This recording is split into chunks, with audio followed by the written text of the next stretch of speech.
Ya, oke. Selamat siang semuanya. Jadi nanti ya Ustadznya keluar.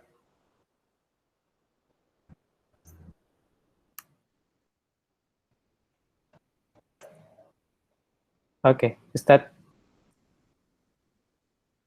siap. Tadi sempat keluar ya Ustadz ya? Iya, tadi Oke, kepencet lagi. siap. Oke. Ya, selamat siang semuanya. Jadi untuk kali ini apa namanya? Kita kajian untuk minggu ketiga di bulan Ramadan. Jadi kita untuk hari ini kita akan ditemani oleh Ustadz Sutomo ya Ustadz ya. Jadi Insya nanti Allah. Ustadz Sutomo nanti akan berbagi tentang apa namanya Ramadan dari rumah itu seperti apa, menghadapi bulan suci di tengah pandemi itu seperti apa gitu. Jadi nanti Ustadz Sutomo akan memberikan penjelasan terlebih dahulu. Setelah itu nanti dari teman-teman ketika ada yang mau ditanyakan langsung aja gitu. Nanti bisa via chat yang ada di Google Meet ini atau mungkin bisa langsung disampaikan ke Ustadz Sutomo gitu. Oke, nah perihal nanti pertanyaannya ada yang tidak sesuai dengan materi itu tidak ada masalah ya Ustadz ya. Jadi Gak yang apa-apa. masih seputaran kapabilitas Ustadz bisa menjawab ya nanti Ustadz akan bantu untuk menjawabnya gitu. Oke, langsung aja kali ya untuk apa namanya kajian hari ini langsung kita dengarkan aja beberapa sharing dari Ustadz Sutomo. Dipersilahkan Ustadz untuk memulainya. Gitu. Ya, saya punya waktu berapa menit sekarang nih? Sebenarnya sih estimasinya kita itu sampai jam 4 sampai untuk pertanyaan jawabnya Ustadz, tapi Hmm, ini fleksibel aja Ustadz, jadi nanti sesampainya Ustadz apa namanya selesai ya berarti nanti tinggal sisanya aja. Ya biasanya sih sekitar antara 45 menit sampai 60 menit sih Ustadz. oke, Gitu, siap. jadi disesuaikan aja Ustadz untuk waktunya. Gitu. Boleh, boleh. Insya Ya, Allah. silakan Ustadz. Baik. Terima kasih. Bismillahirrahmanirrahim. Assalamualaikum warahmatullahi wabarakatuh. Waalaikumsalam warahmatullahi Alhamdulillah. Waalaikumsalam warahmatullahi. Alhamdulillahi rabbil alamin. Wassalatu wassalamu ala asrafil anbiya'i wal mursalin wa ala alihi wa ashabihi wa man tabi'ahu ila yaumiddin. Amma ba'du, teman-teman sekalian yang mudah-mudahan selalu diberkahi dan dirahmati oleh Allah Subhanahu wa taala.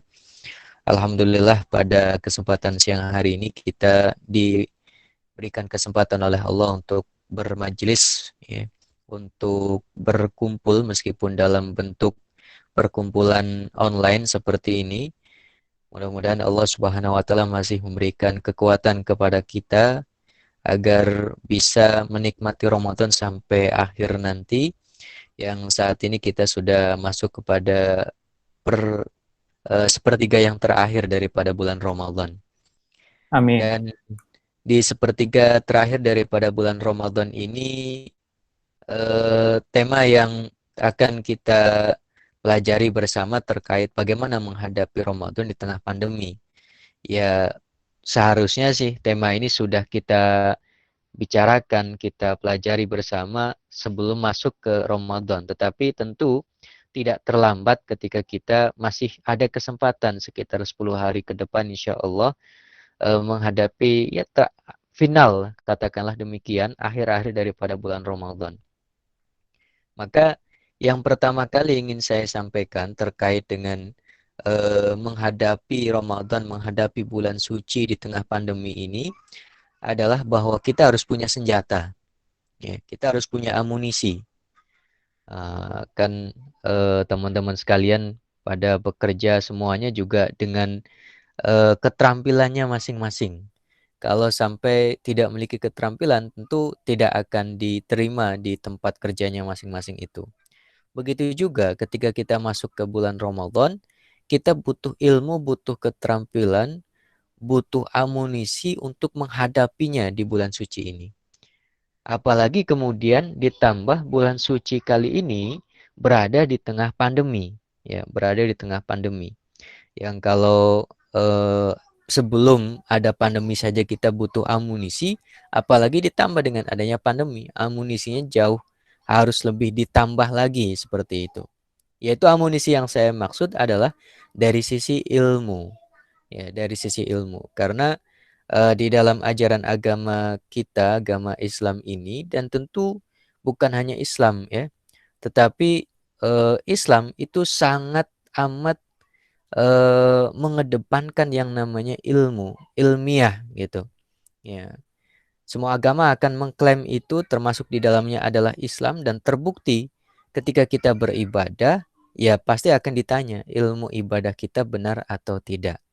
Bahwa sholat kita itu tidak sekedar sholat yang kita lihat di banyak orang melakukan ibadah sholat, kita ikut-ikutan, kita meniru mereka begitu saja, tetapi kita memang mempelajarinya dari mulai takbir sampai salam, bagaimana bentuk sholatnya. Kita pelajari sedemikian rupa.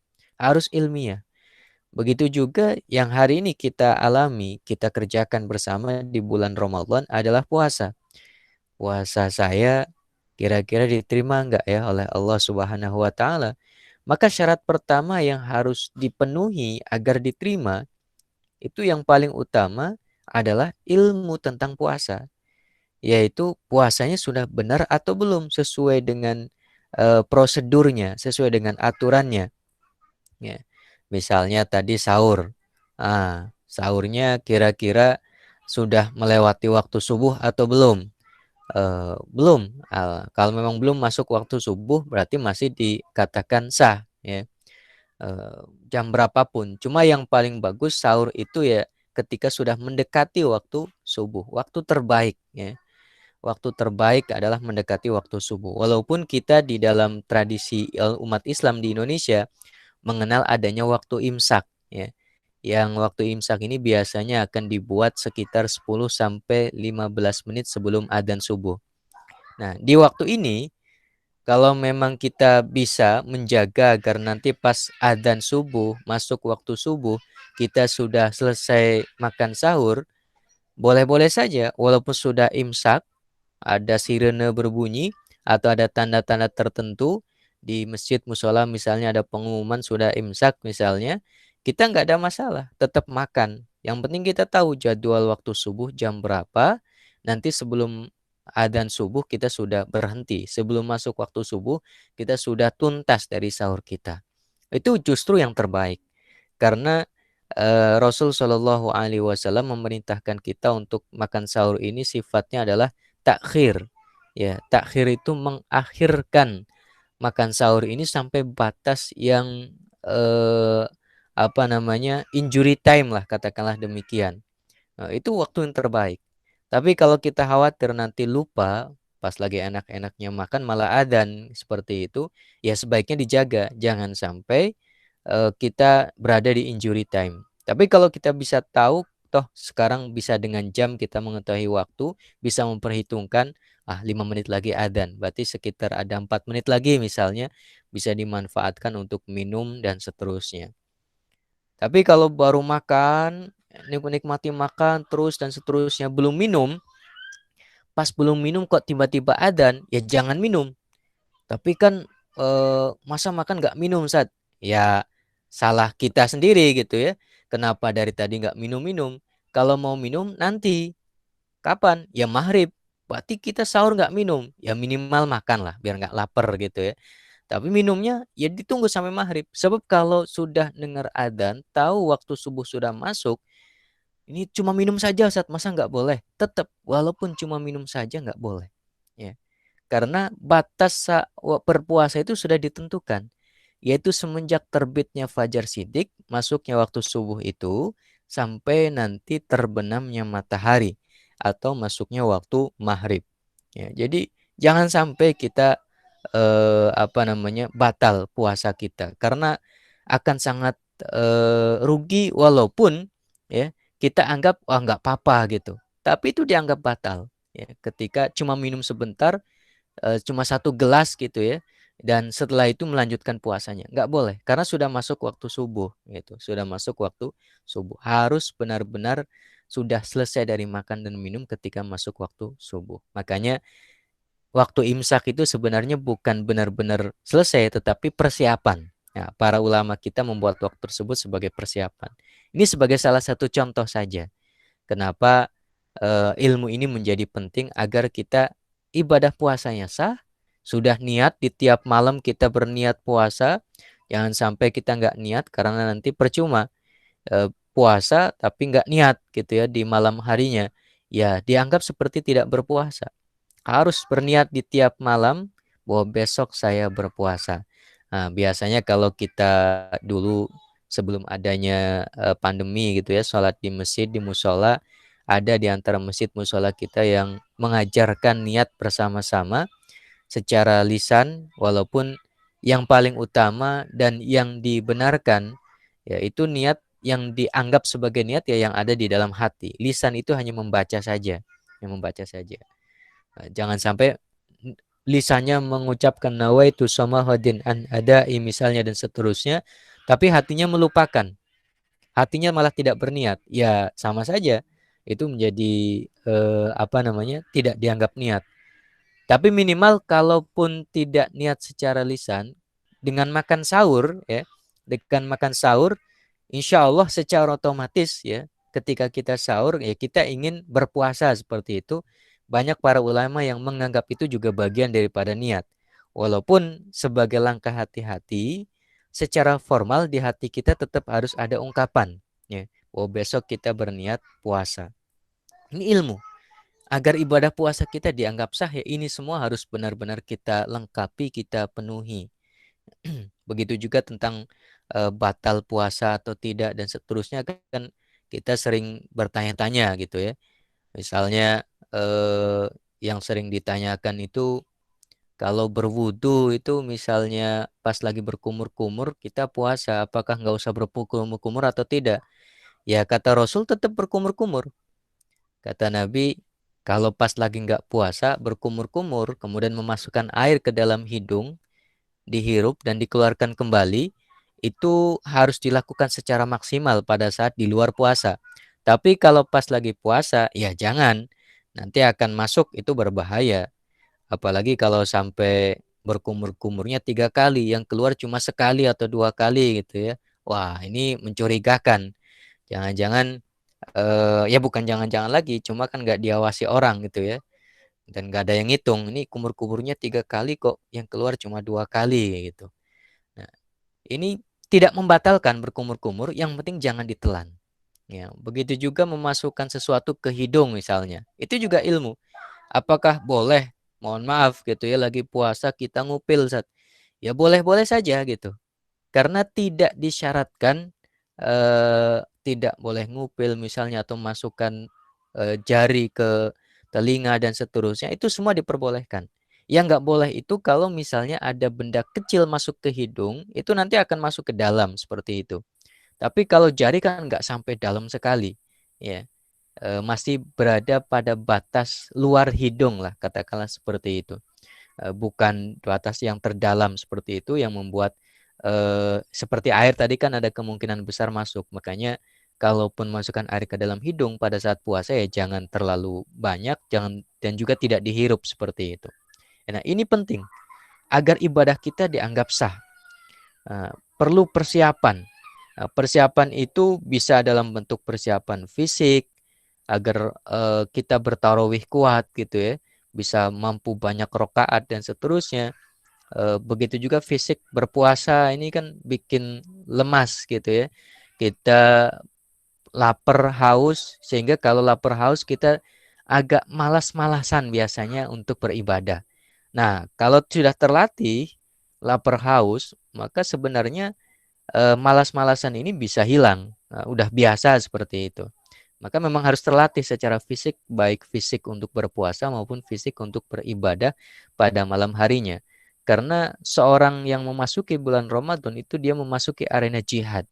Jihad di malam hari yaitu bertarawih dan jihad siang hari yaitu berpuasa di bulan Ramadan. Ya, karena butuh perjuangan untuk bisa melakukan itu semuanya. Nah, kalau sudah terlatih sebelumnya, itu akan lebih ringan, lebih mudah dilakukan gitu. Ya. Kalau persiapan fisik bagus, persiapan rohani, mental juga bagus gitu ya. Persiapan ilmu dari sisi ilmu fikihnya, bagaimana kita berpuasa, bagaimana kita bertarawih dan seterusnya juga bagus. Itu artinya kita benar-benar siap beribadah Ramadan. Kita telah melaksanakan ibadah secara maksimal. Nah, kalau sudah maksimal, insya Allah pahalanya juga maksimal seperti itu. Kan inti daripada kehidupan kita di dunia ini ngumpulin pahala. Atau gampangnya, kita di dunia ini cuma dua kok aktivitasnya. Yaitu ngumpulin pahala sebanyak-banyaknya dan ngurangin atau bahkan menghilangkan secara keseluruhan dosa-dosa kita. Karena sebagai manusia kita memang ditakdirkan Allah pasti punya dosa. Tergantung banyak atau sedikitnya saja. Tinggal besar atau kecilnya saja. Masing-masing kita bisa berbeda-beda. Ya. Tapi semuanya pasti punya dosa. Nah, kita nanti akan pulang ke negeri asal kita yaitu akhirat. Itu kita butuh bekal. Nah, bekal terbanyak yang disiapkan Allah Subhanahu wa taala agar kita bisa memanennya secara melimpah itu ada di sebuah ladang bernama Ramadan. Mau panen banyak itu ya Ramadan tempatnya. Kita ini majelis ilmu seperti ini, meskipun tidak dalam majelis di masjid berkumpul seperti itu, insya Allah keberkahannya sama lah. Kalau kita rutin sebelum Ramadan melakukan kajian seperti ini. Pahalanya juga sama, tapi ke pas bulan Ramadan, pahalanya berlipat. Artinya bekal yang ingin kita butuhkan, kita perlukan selama perjalanan yang sangat amat jauh menuju kampung kita di akhirat kelak, itu yang paling besar dan paling banyak ya Ramadan ini tempatnya untuk kita kumpulkan bekal sebanyak-banyaknya. Sholat yang biasa kita kerjakan kalau bulan Ramadan pahalanya berbeda, berjamaah berbeda, dan seterusnya.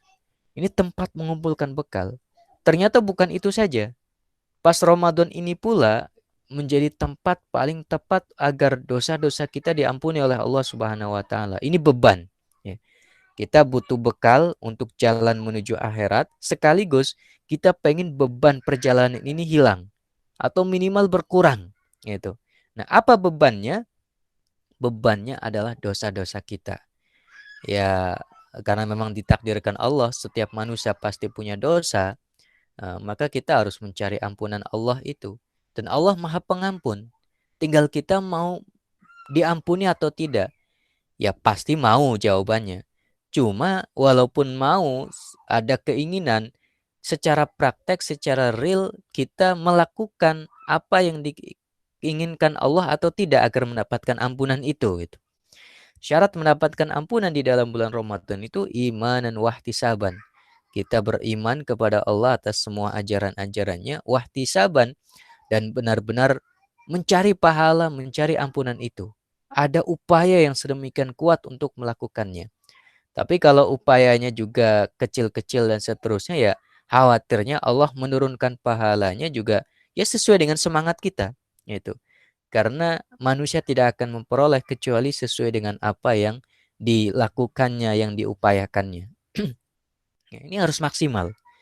Sebab kalau sudah maksimal, insya Allah kita tidak gagal. Nah, gagal ini bisa dari dua sisi. Ada gagal yang pertama, nggak dapat pahala, ini masih mending, ya. Walaupun rugi besar gitu. Gagal nggak dapat pahala itu artinya dia gagal, tapi ya sekedar tidak dapat pahala. Walaupun nggak cocok ya kalau kita cuma mengatakan sekedar. Karena pahala sangat kita butuhkan. Cuma ada gagal yang lebih parah. Kalau gagal yang tidak dapat pahala kan mungkin karena kita nggak tarawih gitu. Atau mungkin kita nggak baca Quran. Nah gagal tuh. Nggak dapat pahala gitu. Nah gagal yang lebih parah dari itu adalah kita di bulan Ramadan ini masih sempat melakukan hal yang dilarang Allah Subhanahu wa taala. Itu gagalnya parah. Ya. Artinya sudahlah Allah beri kesempatan agar dosa kita berkurang diampuni, malah tidak diambil kesempatan itu, sebaliknya kita malah menumpuk lagi dosa dan menumpuknya di bulan yang mulia, di bulan yang suci bernama bulan Ramadan. Ini lebih parah lagi. Kenapa? Karena dosa kalau dilakukan di bulan Ramadan itu bobotnya beda dengan dosa yang sama yang dilakukan oleh seorang manusia di luar bulan Ramadan. Mungkin kita pernah berbohong, berbuat curang, eh, membuli orang, gitu ya, atau menghibah, menggunjing, menceritakan aib-aib orang lain misalnya di luar bulan Ramadan. Tapi kalau itu di luar bulan Ramadan, ya dosa sih. Tapi ya dosanya ukuran-ukuran luar Ramadan sebagai sebuah dosa. Tetap itu dosa. Cuma kalau dilakukan di dalam bulan Ramadan, dosa itu semakin berlipat. Bukan berlipat dari sisi jumlahnya, tapi berlipat dari sisi bobotnya di sisi Allah Subhanahu wa taala. Kenapa? Karena kita melakukannya seperti meremehkan kesucian bulan yang Allah sucikan. Keberkahan bulan yang Allah berkahi yaitu Ramadan. Nah, peremehan ini yang memperberat bobot dosa itu. Ilustrasi mudahnya kurang lebih seperti ini. Kalau kita misalnya di media sosial kan banyak ya, orang suka apa namanya ya ghibah terhadap gubernur misalnya atau terhadap bupati atau kepada tokoh-tokoh tertentu bahkan mungkin kepada presiden gitu. Dibully misalnya presidennya. Ya itu urusan masing-masing. Sebagai sebuah dosa karena presiden juga seorang manusia, muslim juga seperti itu, tentu kita harus menjaga hak-hak beliau sebagai seorang muslim. Mungkin kita tidak sepakat, tidak setuju dengan bagaimana memimpinnya misalnya. Tapi bagaimanapun membuli, menghina ya bagian daripada dosa juga yang harus kita hindari. Nah, kalau seseorang menghinanya, membulinya di media sosial saja, ya dosa gitu. Dosa dan biasanya tidak terlalu bermasalah gitu. Banyak yang melakukannya dan aman-aman saja seperti itu. Tapi kalau sampai ada yang berani melakukannya di istana langsung misalnya atau kalau gubernur ya di balai kotanya misalnya seperti itu, dihina di depannya misalnya, itu satu keberanian luar biasa. Padahal mungkin cacian, hinaan, buliannya sama sebagaimana yang ada di media sosial. Tapi kalau dilakukan langsung di hadapan orangnya, wah itu keberanian luar biasa. Eh, Bobotnya beda itu, rasanya juga beda. Nah, ini bulan suci, bulan Allah Subhanahu wa taala ini juga sama, harus kita sakralkan dan memang dia sakral. Makanya nilainya berbeda. Kita berbuat baik nilainya beda di sisi Allah, berbuat buruk juga nilainya beda. Kalau sampai ada yang berani berbuat buruk di bulan ini, maka ya kurang lebih seperti ilustrasi tadi. Ya, berani sekali dia di bulan yang Allah sakralkan, melukai bulan itu sendiri gitu dengan berbuat hal yang Allah larang, apapun bentuknya seperti itu. Oh, itu gagal yang kedua. Ya, sudahlah ampunan dia tidak dapatkan, dosanya malah ditambah seperti itu. Kan sayang gitu ya, sayang sekali. Maka kalau sudah maksimal atau mungkin malah tidak maksimal misalnya kemudian gagal, ya nanti akan menyesal. Ada menyesal yang sifatnya sebentar, misalnya nanti setelah Ramadan lewat, waduh saya menyesal nggak maksimal gitu ya. Ibadahnya kurang, nanti pahala saya cuma sedikit pas Ramadan ini dan seterusnya. Ya itu penyesalan yang di depan, dekat gitu. Penyesalan yang paling penyesalan adalah nanti di akhirat. Oh, itu menyesal yang sudah tidak ada kesempatan lagi. Kalau menyesal setelah Ramadan mungkin kita masih diberikan kesempatan. Ramadan depan mudah-mudahan Allah masih berikan umur, saya akan maksimalkan seperti itu. Maka menjadi penting kita mempelajari tentang ilmu daripada Ramadan ini, ya, ibadah-ibadah Ramadan ini, terutama ketika kita sudah tidak bisa lagi ke masjid, ini jadi berkurang nih pahalanya atau bagaimana gitu. Nggak bisa tarawih di masjid, nggak bisa lagi nanti Idul Fitri, kemungkinan sholat Id juga tidak bisa di masjid gitu ya, karena nggak boleh ada perkumpulan. Sudah ada apa namanya kemungkinan perkiraan-perkiraan bahwa pandemi ini juga semakin memanjang ya, bukan hanya sampai sekedar Juni Juli gitu, ada yang mengkhawatirkan juga bisa sampai akhir tahun gitu. Artinya Ramadan akhir akhir Ramadan ini kita masih di rumah, kita nggak bisa sholat Id gitu, kita nggak bisa mungkin bersilaturahim juga sangat amat terbatas ya. Kita masih jaga jarak gitu ya. Ada jaga jarak sosial yang harus benar-benar kita lakukan untuk menghindari mara bahaya yang Allah Subhanahu wa taala memang memerintahkan kita untuk jangan sampai kita menceburkan diri di dalam mara bahaya seperti penyakit wabah ini. Maka ilmunya harus semakin bertambah terkait dengan menghadapi Ramadan di tengah wabah gitu. Nah, yang paling utama sebenarnya dari sisi ilmu tadi ya, selain kita juga harus harus mengerti ilmu puasa, ilmu tarawih dan seterusnya, harus kita sadari juga yaitu persiapan mental lah katakanlah demikian. Bangun mental Ramadan. Ya, walaupun kita sudah melewati 20 hari, kalau misalnya yang terlewat ini masih belum maksimal, nah sekarang saatnya, mumpung masih ada waktu, mumpung terakhir ya 10 hari lah katakanlah, bangun mental Ramadan. Apa itu mental Ramadan? Ya mental yang benar-benar menganggap bulan ini itu bukan seperti bulan yang lalu. Ya, kita mungkin sih siangnya sama aja kayak bulan yang lalu gitu. Malamnya juga tidak jauh berbeda dengan malam-malam bulan yang lalu. Apa bedanya gitu? Nah, kalau yang belum menganggap beda, belum menganggap beda gitu ya, masih menganggap sama saja antara bulan ini dengan bulan yang lalu, ya ini berarti mentalnya belum mental Ramadan, masih menganggap apa bedanya gitu, sehingga suasananya masih suasana yang sama. Sehingga ketika dia beribadah juga ya biasa saja seperti itu. Tidak begitu semangat, tidak begitu menggebu-gebu yang dalam istilah hadisnya tadi ihtisaban. Benar-benar berusaha mencapai, meraih, mencari mana pahala Allah, mana ampunan Allah Subhanahu wa taala. Ya, maka mentalnya perlu kita bangun. Kita sadari, oh ini ternyata bulan yang berbeda. Apa bedanya bulan ini? Oh ini bulan puasa gitu. Ya kan bulan puasa biasa saja. Oh, puasa itu ibadah yang spesial di sisi Allah Subhanahu wa taala. Ketika Allah Subhanahu wa taala memberikan pahala puasa itu berbeda dengan pahala ibadah yang lainnya. Puasa pada umumnya selain Ramadan juga ada puasa-puasa sunnah dan seterusnya. Itu ibadah yang spesial. Sebab kata Allah, semua ibadah-ibadah yang hambaku lakukan itu untuk mereka. Tapi kalau ibadah itu bentuknya adalah puasa, itu untukku kata Allah. Lihat, kalau ibadah sholat, zakat, haji, bersedekah, itu untuk kita. Tidak ada apapun yang diambil oleh Allah Subhanahu wa taala gitu ya, yang nanti seperti dimanfaatkan lah katakanlah demikian, walaupun Allah tidak butuh ibadah kita. Eh, Tetapi lihat Allah mengatakan kecuali puasa itu untukku. Kalau yang lain silahkan hamba itu untuk hambaku.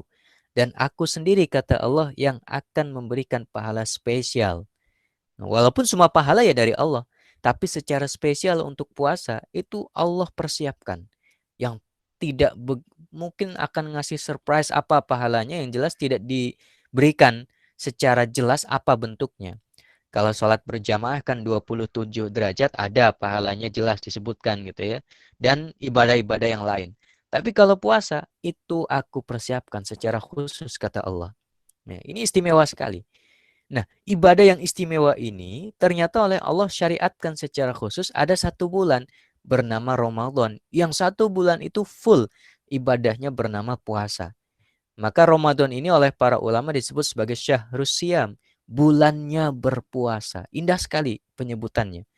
Puasa itu ibadah yang spesial, Ramadan malah disebut sebagai bulan puasa. Maka ini harus kita rasakan, hayati ini bulan istimewa sekali. Sampai bulannya saja disebut sebagai bulan puasa yang ibadahnya spesial itu dibanding dengan ibadah-ibadah yang lain yang pahalanya tidak secara khusus spesial dari Allah Subhanahu wa taala. Selain itu nih bulan Al-Qur'an. Ya, bulan Al-Qur'an. Allah Subhanahu wa taala ketika eh, memilih waktu kapan nih Al-Qur'an mau diturunkan sebagai firman-Nya, sebagai wahyunya, ternyata Allah pilih di antara semua bulan Ramadan paling tepat. Kenapa? Ramadan istimewa. Ya. Berarti ini sangat istimewa sekali. Al-Quran saja sampai harus diturunkan di dalam bulan Ramadan. Padahal Al-Quran itu kalamullah, firman Allah, firman Tuhan. Ternyata diturunkan di dalam bulan Ramadan. Oh, istimewanya luar biasa ini. Ya. Istimewanya luar biasa. Kalau Al-Quran yang hebat itu, yang mukjizat itu, yang firman Allah itu diturunkan di bulan ini, dipilihkan demikian oleh Allah Subhanahu wa taala, maka kita yang diberi kesempatan untuk bertemu bulan ini juga istimewa sebenarnya. Tinggal kita memanfaatkan keistimewaan itu atau tidak. Ya. Kemudian bukan hanya bulan Al-Quran, ada satu malam di dalam 30 malam atau 29 malam ini selama satu bulan yang sangat amat istimewa.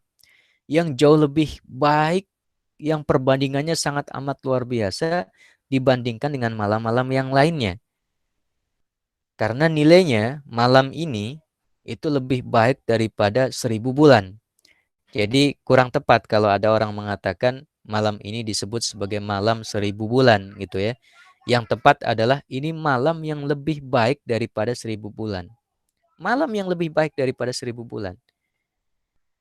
Kalau malam ini lebih baik dari 1000 bulan, artinya di malam itu kalau kita misalnya bersedekah, kemudian tersenyum, ini satu kebaikan-kebaikan juga, mudah-mudah gini ya. Sedekah walaupun cuma sedikit misalnya, kemudian tarawih, sholat isya juga, sholat subuh dan seterusnya. Semuanya di malam itu, dari maghrib sampai subuh, itu malam namanya.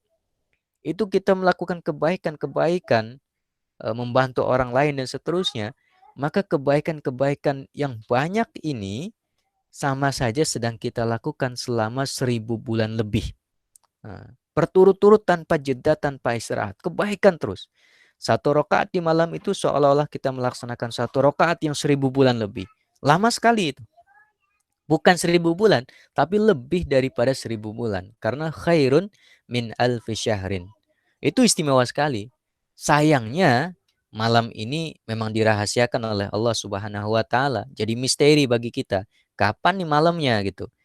Tapi untungnya dikasih tahu sama Rasul Shallallahu Alaihi Wasallam, carilah di 10 malam terakhir. Jadi tinggal tiap malam saja kita bermaksimal di dalam beribadah gitu. Atau kalau tidak bisa 10 malam terakhir setiap malam, ya minimal carilah di malam-malam ganjil gitu. Tadi malam malam 21, nanti malam malam 22, besok malam 23 dan seterusnya. Tapi lebih baik sih tiap malam ya, lebih lebih bagusnya gitu. Lebih bagusnya tiap malam secara maksimal kita beribadah semampu yang bisa kita lakukan gitu. Tentu tetap istirahat, yang istirahat kita bernilai ibadah diniatkan agar nanti setelah tidur kita mendapatkan kembali energi untuk beribadah kepada Allah Subhanahu wa taala. Ini malam istimewa sekali, Lailatul Qadar. Dulu umat-umat sebelum Rasulullah itu usianya panjang. Ada yang sampai 1000 tahun, ratusan tahun mereka berusia.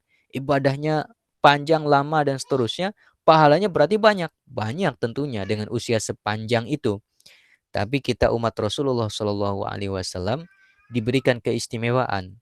Walaupun usianya kurang dari 100 tahun, mungkin 60, 70 seperti itu, dia diberikan keistimewaan untuk bisa menyamai atau bahkan melebihi usia pahala daripada umat-umat terdahulu dengan adanya Lailatul Qadar ini. Kalau dapat Lailatul Qadar di tahun ini, besok dapat lagi, maksimal lagi, maksimal lagi. Wah, betapa banyak pahala yang dikumpulkan oleh umat Rasulullah Shallallahu Alaihi Wasallam. Ini Lailatul Qadar, istimewa sekali. Ada keistimewaan yang lain daripada bulan ini yang harus kita hadirkan perasaan istimewa daripada bulan ini. Jangan dianggap ini bulan biasa saja seperti itu. Pintu surga dibuka, pintu neraka ditutup. Kita mungkin sering mendengar itu gitu. Tapi harus kita hayati. Maksudnya apa? Neraka dibuka, neraka ditutup, surga dibuka. Allah seperti memberikan kesempatan seluas-luasnya kepada kita. Ayo jadi ahli surga gitu. Ya. Jadi ahli surga. Toh neraka sudah ditutup, surga sudah dibuka, silahkan masuk. Nggak usah masuk neraka, udah ditutup gitu. Artinya silahkan beribadah sepuas-puasnya, sebanyak-banyaknya yang bisa kita lakukan, dan jangan berbuat dosa gitu. Jangan sampai berbuat dosa, karena bukan hanya surga dibuka, neraka ditutup, setan juga dibelenggu, setan diikat, ya. Setan diikat. Nah, sedemikian rupa kita diberikan kesempatan oleh Allah Subhanahu wa taala untuk beribadah, untuk beribadah. Ini satu hal yang istimewa sekali Ramadan. Dan kita masih punya kesempatan insya Allah 10 hari lagi atau 9 hari lagi ya. Dengan hari ini sudah mau habis juga. Mudah-mudahan bisa kita maksimalkan seperti itu. Pahala, ampunan luar biasa ini hal yang harus kita rasakan betul-betul agar sakralitas Ramadan itu hadir di hati kita sehingga kita tidak menganggap biasa. Kalau sudah tidak menganggap biasa, nanti kita beribadahnya akan semakin maksimal kepada Allah Subhanahu wa taala, tentu semampu apa yang bisa kita lakukan gitu. Ini ya terkait dengan mental Ramadan yang harus kita benar-benar jaga sampai di akhir Ramadan kelak ini gitu. Dan yang paling utama tentu selain mental, tadi fisik juga sudah, ya ilmu itu tadi ya, agar ibadah kita minimal dikatakan sah gitu. Kalau sudah sah ibadahnya, tarawihnya, puasanya, plus ditambah kita ikhlas melakukannya, insya Allah akan diterima oleh Allah Subhanahu wa Ta'ala. Dan agar kita hati-hati beribadahnya, Rasul juga sudah memperingatkan banyak orang berpuasa tapi laisa lahu min syiyamihi illal ju' wal atash. Dia tidak mendapatkan dari puasanya itu kecuali hanya lapar dan dahaga saja. Kenapa? Ya karena dia tidak mempersiapkan ilmunya itu tadi. Kita udah capek-capek lapar gitu ya. Udah capek-capek haus, ternyata nggak dapat apa-apa, nggak ada upahnya. Kenapa? Kerjanya salah. Kalau kerjanya salah ya mau ngasih upah itu nggak mau seperti itu. Tapi kan sudah ikhlas. Tidak hanya ikhlas saja yang perlu dilakukan. Kita juga harus sesuai. Bagaimana cara kerjanya, bagaimana cara puasanya, bagaimana cara ibadahnya seperti itu. Rasul sudah mengingatkan itu. Begitu juga betapa banyak orang melakukan ibadah tarawih gitu ya, qiyam Ramadan. Tapi dia tidak mendapatkan tarawihnya itu selain hanya ya capeknya saja, melek-meleknya saja, begadangnya saja, lelahnya saja, ya makanya kita harus hati-hati jangan ikut-ikutan tarawih yang cepet-cepet itu gitu ya. Nah, mumpung ini masih di sepertiga awal daripada akhir Ramadan ya, maka kita bisa memaksimalkan lagi tarawih kita, puasa kita seperti itu agar jangan sampai termasuk dalam peringatan Nabi tadi yang banyak puasa tapi nggak dapat pahala, banyak tarawih tapi juga cuma dapat lelahnya saja dan seterusnya. Sayang sekali, apalagi terkait ampunan gitu. Rasul juga sudah mengingatkan dari Jibril alaihissalam diingatkan kepada Rasul betapa banyak seorang hamba yang dia diberi kesempatan untuk ikut berRamadan, usianya disampaikan ke bulan Ramadan, tapi Ramadan selesai, Ramadan keluar, dosanya tidak diampuni oleh Allah Subhanahu wa taala. Sayang sekali. Padahal dosa inilah beban berat yang nanti akan memperberat perjalanan kita menuju kampung bernama akhirat itu. Maka kita harus hati-hati. Maka di tengah-tengah Ramadan, di tengah-tengah pandemi ini, sebenarnya sih antara Ramadan di tengah pandemi dan sebelum pandemi ya tidak jauh berbeda gitu ya. Ya kurang lebih tarawihnya juga sama, bedanya nggak bisa di masjid, paling itu saja. Begitu juga puasanya juga kurang lebih sama ya, tidak ada bedanya karena puasa kan tidak ada kaitannya dengan jaga jarak sama sekali. Yang ada kaitannya dengan jaga jarak aja itu barangkali yang berbeda. Tidak ada iktikaf misalnya, tidak ada tarawih berjamaah, kecuali berjamaah di rumah saja, begitu juga Idul Fitri gitu. Jadi memang tidak jauh berbeda.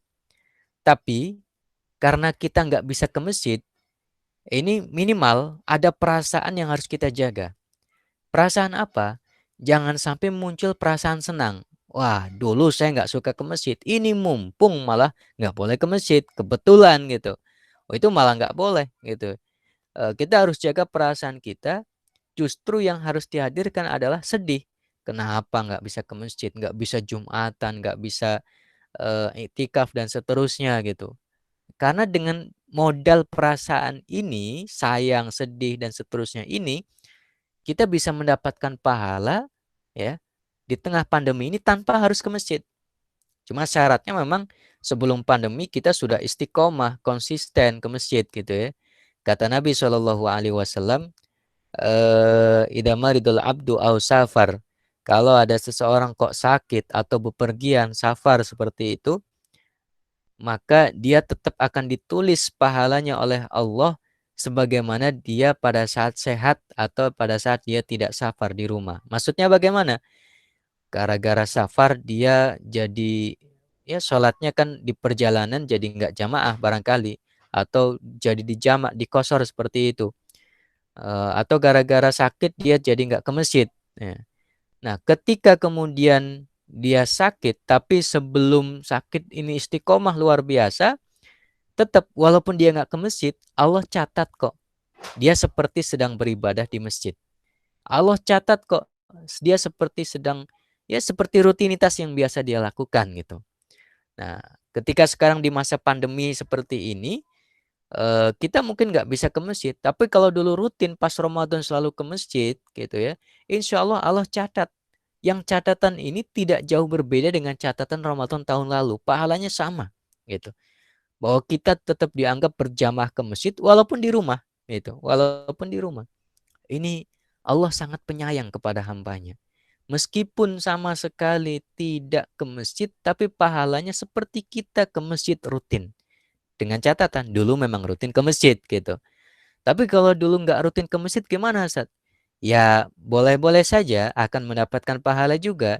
Cuma pahalanya bukan pahala utuh seperti kita ke masjid gitu ya. Hanya sekedar pahala niat. Ya, ya Allah, kalau saja nggak ada pandemi, pasti saya ke masjid ya Allah misalnya. Ya, insya Allah dapat pahala. Cuma pahalanya pahala niat. Ya. Pahala niat, bukan pahala seperti orang yang sudah rutin, konsisten tiap sebelum pandemi ini selalu ke masjid dan seterusnya. Bedanya paling di situ, ada pahala niat, kalau ini utuh gitu pahalanya yang rutin. Tapi tetap dengan seperti itu tetap asal tadi ada modal sayang, sedih dan seterusnya, tidak senang ya dengan kita tidak ke masjid ini, Allah tetap catat pahalanya secara sempurna seperti itu. Karena dia tidak ke masjid karena keinginan dia. Dia tidak jamaah bukan karena kehendak dia, rencana dia, tetapi kita tidak ke masjid karena memang kondisinya memaksa kita untuk tidak ke masjid. Dan justru pahala yang bisa kita raih dalam kondisi pandemi ini adalah dengan meninggalkan beribadah yang seperti itu.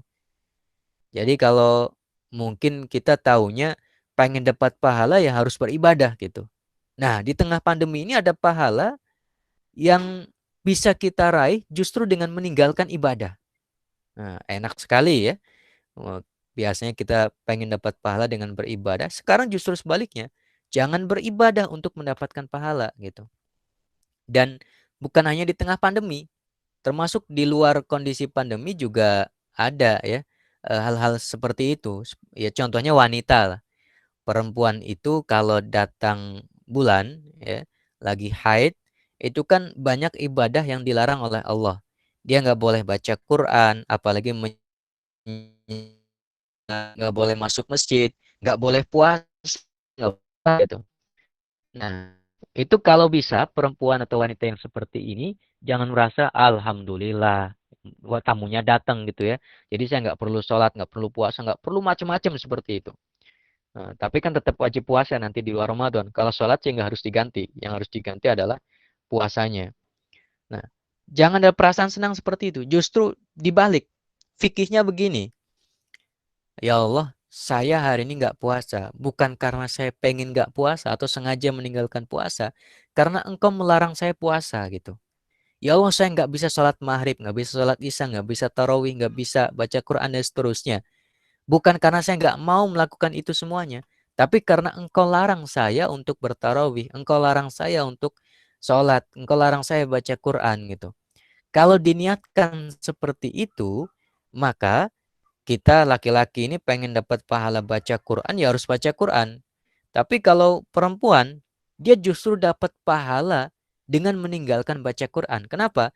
Dia meninggalkannya karena melaksanakan perintah Allah Subhanahu wa taala, yaitu perintah untuk meninggalkan baca Quran, meninggalkan sholat, meninggalkan ibadah gitu. Nah, begitu juga di tengah pandemi ini, kita bisa mendapatkan pahala dengan cara tidak ke masjid. Kenapa? Justru kalau ke masjid kita bisa berdosa. Kok bisa ke masjid malah berdosa? Ya, kalau kondisinya zona merah seperti di Jakarta ini, yang dikhawatirkan gitu ya, kita nanti akan tertular atau bahkan mungkin kita yang menulari orang lain misalnya, gara-gara kita ke masjid ada satu orang yang sudah positif tapi tidak sadar karena eh, virus ini kan tidak kelihatan dan ada orang yang terkena masih dalam kondisi sehat seperti itu, tampak-tampak sehat saja. kita ikut berjamaah, kita jadi tertular dan kita tidak merasa. Pulang ke rumah, anak kita, istri kita kena karena kita yang tertular misalnya. Wah, itu kita bawa penyakit gitu. Bawa penyakit gara-gara apa? Gara-gara kita ke masjid. Maka untuk menghindari itu, para ulama sudah sepakat di berbagai lembaga fatwa di dunia ini, gak usah ke masjid kalau memang zonanya zona merah. Berbahaya gitu. Berbahaya. Sangat berbahaya. Karena yang dikhawatirkan bukan diri kita sendiri. Ini efeknya buat orang lain juga. Entah tetangga kita misalnya, anak istri kita. Kan ada itu ya, gara-gara ikut kajian apa itu yang di Sulawesi itu, ya jadi klaster tersendiri itu tentang COVID-19 ini, dia pulang ke rumah, akhirnya ibunya, istrinya, anaknya ikut tertular gitu. Pas pulang sih merasa sehat, tapi ternyata dia positif. Ya, karena sehat itulah dia tidak merasa apa-apa. Ternyata beberapa hari kemudian merasa agak-agak sesak, setelah dites, oh positif. Akhirnya anaknya juga kena, istrinya kena. Ya, berbahaya bagi keluarganya. Ya. Maka kita justru bisa mendapatkan pahala dengan niat menghindari bahaya itu dengan cara ya sudah nggak usah ke masjid, nggak usah ke musola, di rumah saja. Kita masih bisa tarawih kok. Kita masih bisa baca Quran kok di rumah dan seterusnya gitu. Kita harus memahami bahwa syariat itu tidak hanya perintah, termasuk di dalam syariat adalah larangan. Dan salah satu larangan di dalam syariat adalah kita dilarang untuk menceburkan diri, menjerumuskan diri di dalam mara bahaya gitu. Makanya sampai sholat Jumat yang wajib sekalipun dilarang untuk dilakukan kalau kondisinya seperti itu gitu. Nah, dan ibadah itu bukan hanya masjid kok. Ada banyak ibadah-ibadah non masjid yang bisa kita lakukan gitu. Bahkan termasuk iktikaf misalnya, kita bisa membuat di rumah ini ya semacam iktikaf walaupun tidak benar-benar iktikaf gitu ya. Bikin satu ruang khusus yang kita tidak keluar kemana-mana. Pokoknya di situ terus untuk beribadah kalau mau gitu ya. Dan ini ibadah sunnah, bukan merupakan kewajiban gitu. Maka kita bisa melakukannya. Walaupun yang paling utama ya di masjid. Dan hanya sah yang namanya iktikaf itu dilakukan di masjid. Tapi banyak ibadah yang bisa kita lakukan tanpa masjid gitu. Di Ramadan tanpa masjid ya tidak masalah. Kita masih bisa berpuasa, masih bisa tarawih, dan pahalanya tetap tercatat utuh sebagaimana kita di masjid dengan syarat. Dulu sebelum adanya pandemi kita memang rutin biasa melakukannya seperti itu. Paling masalahnya adalah kalau tarawih di rumah ini saya takut jadi imam saat ya jangan takut gitu. Karena jadi imam itu yang penting kan bisa sholat ya. Bisa sholat, kecuali kalau makmumnya lebih pandai, lebih alim ya jangan.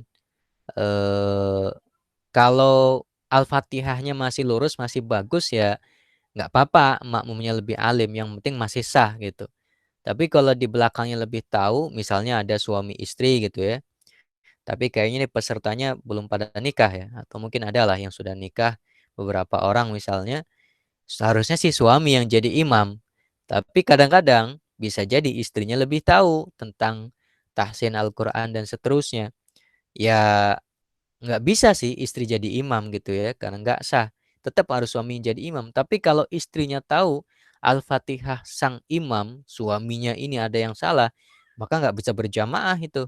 Ya, karena harus yang Al-Fatihahnya lebih baik daripada si makmumnya seperti itu. Makanya tarawihnya ya mungkin kalau ada adiknya atau apa yang kira-kira bisa jadi imam ya sebaiknya dia seperti itu yang Al-Fatihahnya lebih bagus. Minimal Al-Fatihah bagus gitu. Sah lah. Itu tarawih di rumah. Atau kalau nggak hafal surat-suratnya boleh baca kok. Ya. Kita boleh baca pakai, kalau bisa jangan pakai HP ya. Takutnya pas lagi baca ada WA masuk gitu. Nanti jadi nggak fokus gitu.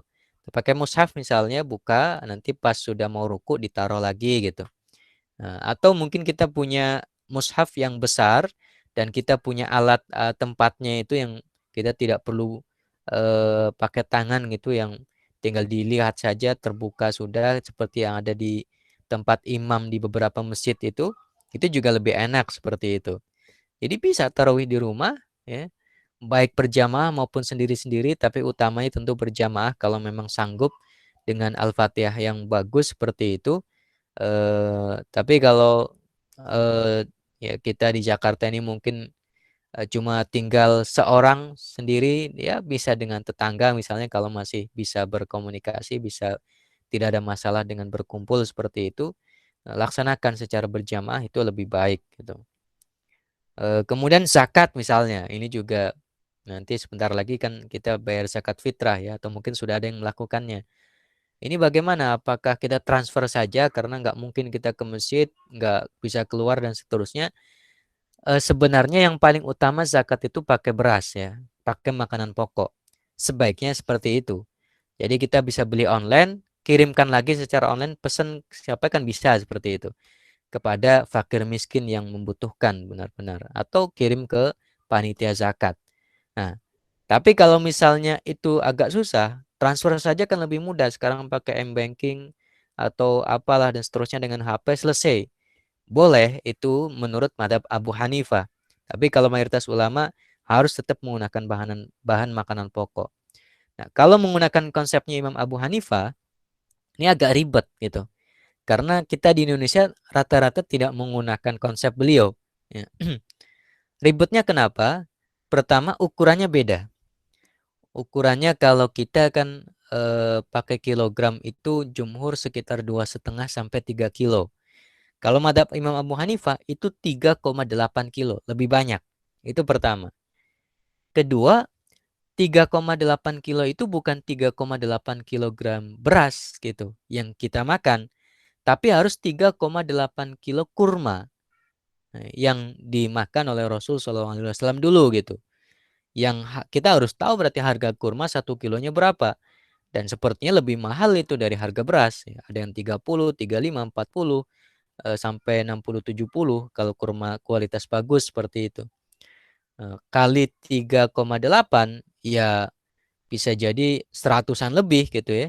150 atau 200 lebih. Lebih mahal kalau menggunakan uang gitu. Nah, karena konsepnya demikian. Jangan sampai kita mengikuti konsep Imam Abu Hanifah yang boleh pakai uang, tetapi ukurannya tidak ngikuti Imam Abu Hanifah. Akhirnya terjadi percampuran, ya, percampuran konsep. Dan percampuran konsep ini akan disalahkan oleh kedua pihak. Kata mayoritas ulama, nggak sah itu pakai uang gitu. Walaupun memang ukurannya segitu gitu. Kata madhab Abu Hanifah, ya sah sih pakai uang, tapi kurang gitu. Sehingga dua konsep ini tidak menerima konsep yang kita bikin sendiri, itu mencampur adukan dua konsep yang ada di dalam pandangan para ulama. Maka kalaupun mau ngikuti pakai uang, ikutlah secara utuh. Ya uangnya diikuti, besarannya juga diikuti gitu. Dan diikuti bukan dengan konversi dari beras, tapi konversinya dari kurma seperti itu. Ini zakat. Nah, sekarang kita bicara yang terakhir, sholat id di rumah nanti bagaimana? Ya boleh-boleh saja. Sebagaimana tarawih bisa di rumah, sholat id juga bisa di rumah. Kalau misalnya sendirian, ya mirip seperti sholat yang lainnya, cuma bedanya pada takbir ya. Niat sholat id, idul fitri, yang pertama, yaitu di rakaat pertama itu ada 7 kali, takbir Allahu Akbar, Allahu Akbar, Allahu Akbar seperti itu. Nanti takbir yang kedua ada 5 kali. Ya. Di luar takbir ihram. Ya. Nah, kita sudah Allahu Akbar sebagai pembuka sholat ditambah 7. Nanti ada takbir berdiri untuk masuk rakaat kedua ditambah 5 seperti itu. Bedanya hanya di situ aja. Nanti bacaannya apa dan seterusnya sama lah seperti sholat-sholat yang lain. Tidak jauh berbeda. Nah, paling ada khutbahnya atau tidak? Kalau sholat sendirian ya nggak perlu khutbah. Masa mengkhutbahi diri sendiri gitu kan nggak ya. Tapi kalau sholatnya berjamaah, ada mungkin anggota keluarga yang jumlahnya walaupun cuma 5 orang, 6 orang seperti itu ya silahkan. Ada salah satu yang menjadi khotibnya seperti itu ya sebentar nggak apa-apa gitu. Kalau nggak ada khutbah juga nggak apa-apa walaupun berjamaah. Karena khutbah itu bukan rukun. Tanpa khutbah sholat id juga tetap sah gitu. Atau misalnya biar mudah yang khutbah juga apa namanya nggak ada seperti itu ya ambil HP atau smart TV gitu ya, buka YouTube ceramah Idul Fitri gitu misalnya dengerin, ya itu bukan khutbah sih, dengerin khutbah gitu. Nggak apa-apa juga. Toh khutbah bukan rukun gitu. Nah, kita hanya pengen barangkali di hari raya Idul Fitri itu mendengarkan hikmah-hikmah daripada Idul Fitri apa saja dan seterusnya gitu. Ini terkait dengan ya Ramadan from home gitu ya. Kurang lebih demikian apa yang bisa saya sampaikan. Mudah-mudahan ya sekilas-sekilas lah dalam penyampaian yang agak cepat seperti ini. Saya ada beberapa hal yang saya skip.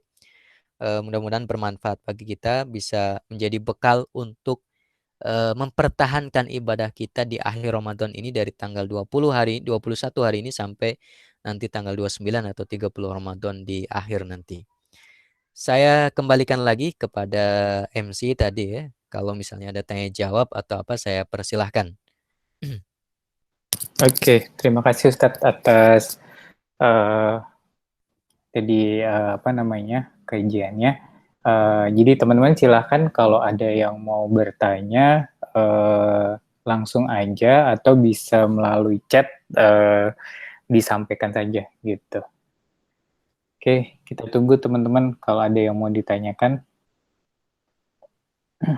Jadi ini Ustadz agak pemalu ini Ustadz, jadi lama Ustadz.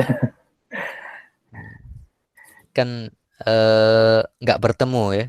Iya Jadi Ustadz, jadi anggap saja ngomong sama HP gitu. Ya, oke. orang-orang introvert ketika dengan HP itu jadi kayak ekstrovert juga gitu. Kan banyak vlogger-vlogger yang ternyata introvert sebenarnya. Iya Ustadz. Ya, kalau ada pertanyaan. Hmm. Insya Allah saya tunggu.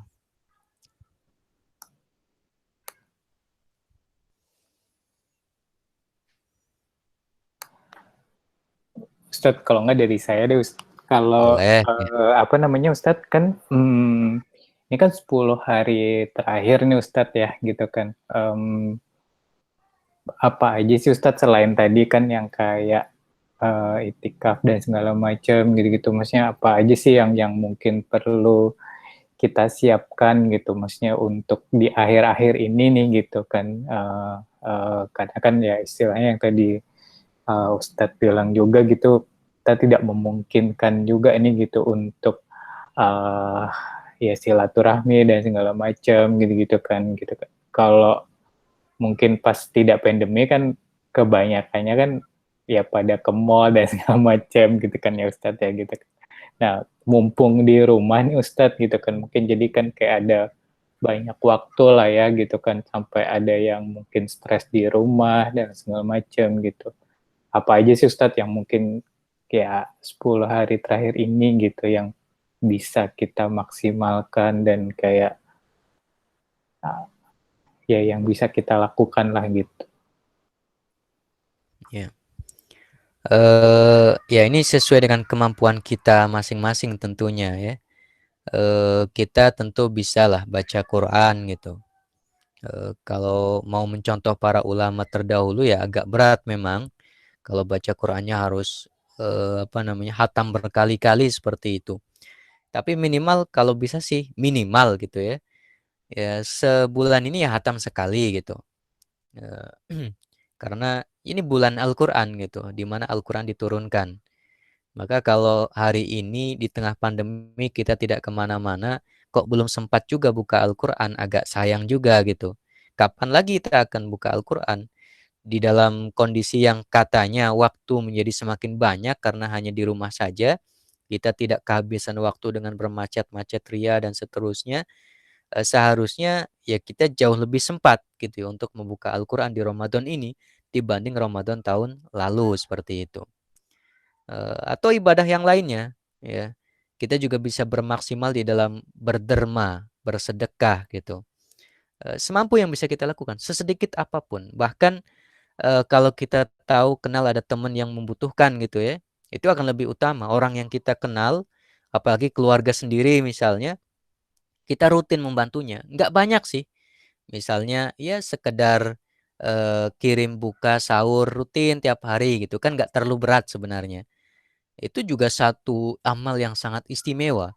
Bahkan Rasul Shallallahu Alaihi Wasallam dalam salah satu sabdanya diriwayatkan beberapa ulama itu pernah mengatakan, saya itu lebih suka memenuhi hajat hidup seseorang yang membutuhkan seperti itu jauh lebih saya sukai kata Nabi daripada iktikaf sebulan di masjidku ini gitu.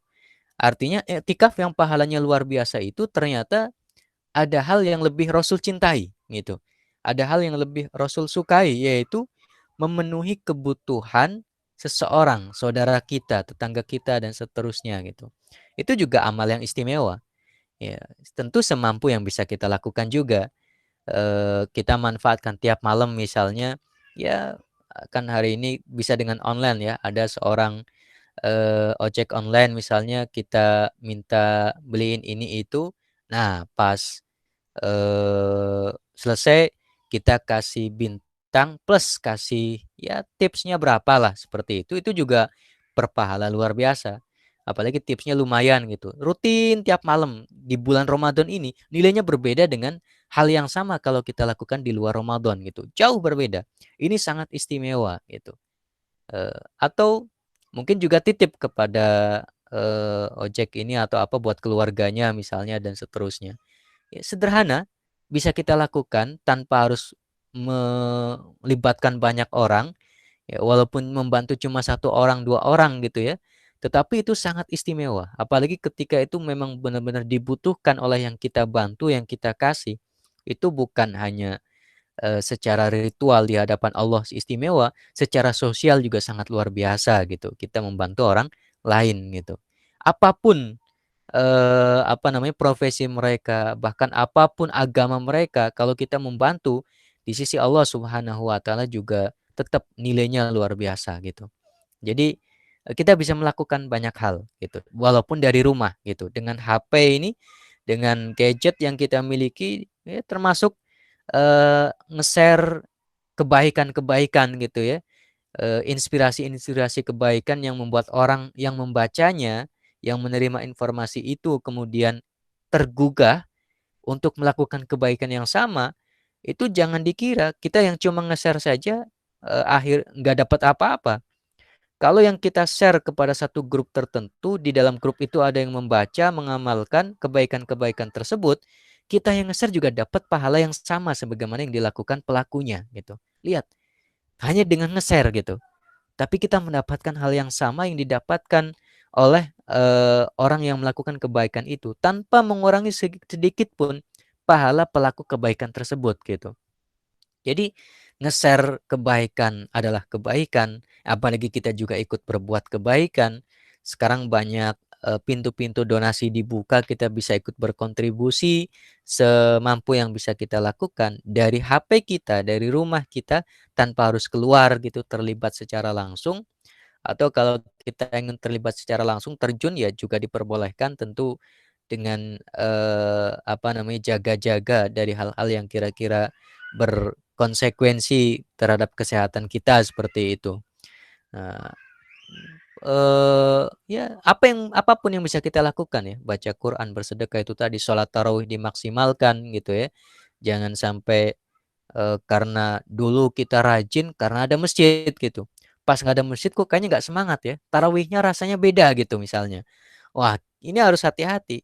Kita tarawih itu karena masjid, karena orang lain, karena suasana, atmosfer gitu ya.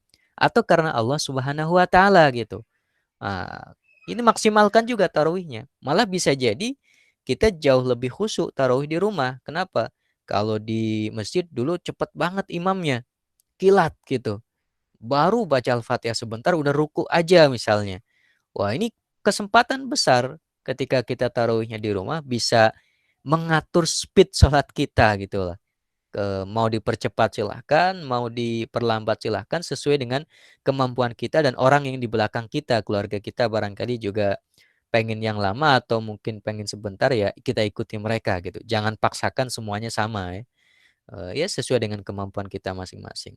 Jadi masih banyak hal insya Allah tanpa harus ke masjid, tanpa harus berkumpul, berkerumun, berjamaah seperti itu, kita melakukan kebaikan-kebaikan, baik yang bersifat ritual kita sendiri ataupun yang bersifat sosial gitu. HP kita manfaatkan, gadget kita manfaatkan, insya Allah ada banyak hal yang bisa kita lakukan. Barangkali itu. Oke, Ustadz. Ini ada pertanyaan di chat, Ustadz. yang Oh mau ya, saya bacakan ya. tolong dibacakan ya. Ya, siap. Ustadz, di rumah saya ada dua masjid besar. Yang satu masjid komplek rumah saya, dan yang satu lagi masjid berada di luar komplek rumah saya. Rumah saya berada di jarak yang sama antara dua masjid. Masjid di luar komplek rumah saya mengadakan taraweh dan sholat id. Kalau saya tetap taraweh di rumah dan bahkan nanti sholat id, apakah berdosakah? Terus baiknya gimana ya Pak Ustadz? Ya. Eh, yang jelas pertama sholat id, sholat tarawih itu sunnah ya. Dan ternyata dilakukan di rumah juga tidak ada masalah gitu. Tidak harus di masjid. Bahkan termasuk sholat id yang tiap tahun kita lakukan pasti ya berada di masjid. Jarang, nggak pernah ada lah saya kira orang yang melakukan sholat id di rumah gitu. Tapi ternyata sah-sah saja, boleh-boleh saja dilakukan di rumah. Nah, dalam kondisi COVID-19 ini, bagaimana? Apakah ketika nanti ada musola atau masjid di sekitar kita atau di luar komplek kita melaksanakan misalnya, kita kejar saja atau bagaimana? Ini sebenarnya sangat kondisional gitu ya. Sangat tergantung kepada bagaimana kita tahu kita aman atau tidak gitu. Ya. Kalau misalnya kita yakin masjidnya sudah maju misalnya, masjidnya sudah punya alat deteksi yang bagus, karena yang ketua masjidnya misalnya seorang dokter misalnya, alatnya maju bagus, semua jamaah diteliti kesehatannya ketika masuk masjid, ada bukan hanya hand sanitizer atau apapun, maju lah. Sehingga ketika masuk masjid aman, bahkan tanpa perlu jaga jarak pun gak ada masalah misalnya. Yang jelas intinya mengetahui bahwa kita aman, tidak ada masalah keluar gitu. Ya, sampai berkumpul di masjid dan seterusnya. Ya tidak ada masalah kalau sampai bisa seperti itu. Tapi kan hampir-hampir kita tidak punya masjid yang seperti itu. Ya. Paling jauh yang bisa kita lakukan kalaupun masih ada yang melaksanakan jamaah hari ini, ya paling suruh cuci tangan di luar gitu nanti masuk dan ada jaga jarak pada saat sholat. Paling seperti itu. Tidak sampai detail sekali rinci sampai kemudian masjid dan best misalnya gitu ya, kesehatan jamaah, penyakit jamaah terus itu. Nah, yang dengan database ini bisa dipastikan oh nggak ada masalah ini dan seterusnya gitu.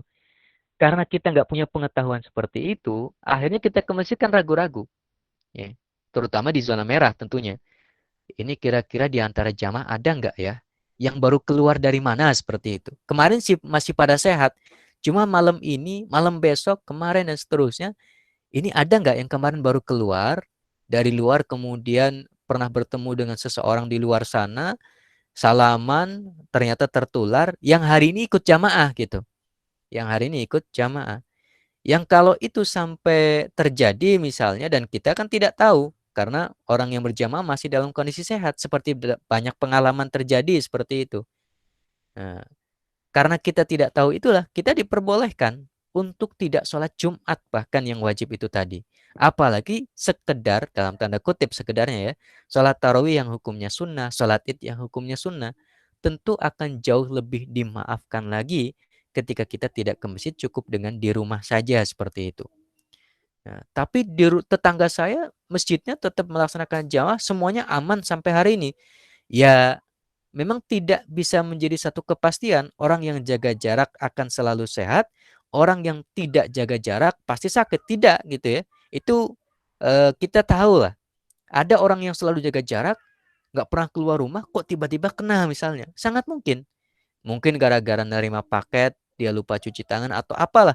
Sangat mungkin ada banyak pintu yang kita lalai, kita lengah, kita sudah berupaya sedemikian rupa, berikhtiar untuk menjaga diri, ternyata kena juga. Tapi ada orang yang menjaga diri tidak pernah lakukan, keluar bebas, tidak pernah pakai masker, tidak pernah cuci tangan, kemana-mana pakai motor, pakai mobil, bahkan berkerumun gitu ya, ke mall dan seterusnya dia sehat-sehat terus, ya ada juga gitu. Sampai hari ini ya. Tapi lagi-lagi Islam mengajarkan kita untuk bersiap-siap, berhati-hati gitu. berhati-hati. Nah, kehati-hatian inilah yang dilakukan oleh kita gitu ya. Meskipun tetangga masjid kita ini bikin jamaah tarawih, sholat id dan seterusnya, kalau memang kita yakin bahwa memang aman, silahkan gitu. Tapi kalau kita tidak yakin, kayaknya baru ada yang keluar kemarin nih dan kemudian ikut berjamaah, ya kita diperintahkan Allah untuk tidak menjerumuskan diri di dalam mara bahaya. Walaupun mara bahaya ini sifatnya belum pasti ya, masih asumsi. Kalau ada yang baru keluar, ada kemungkinan, masih kemungkinan-kemungkinan.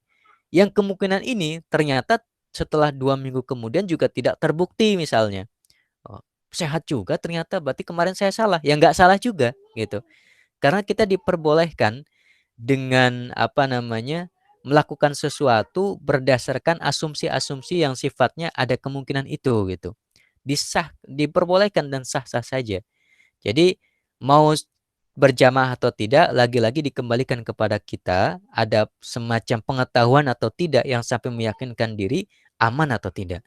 Kalau masih ragu, ya jalan paling utama adalah menghindari diri dari mara bahaya. Walaupun mungkin tidak ada mara bahaya di dalamnya, tapi hanya kemungkinan-kemungkinan saja gitu. Barangkali demikian untuk pertanyaan yang kedua ya.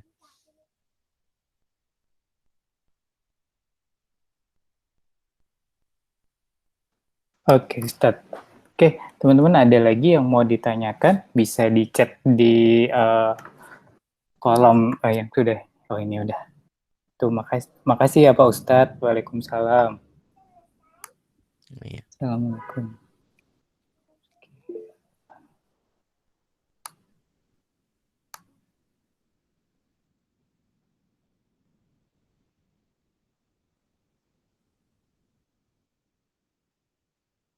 Nah, Ustadznya pergi.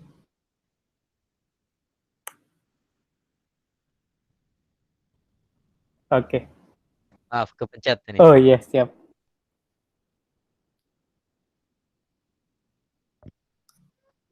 Belum ada yang masuk lagi ya. Belum. Mungkin saya yang tanya lagi aja deh Ustadz, kalau belum ada yang ini Ustadz.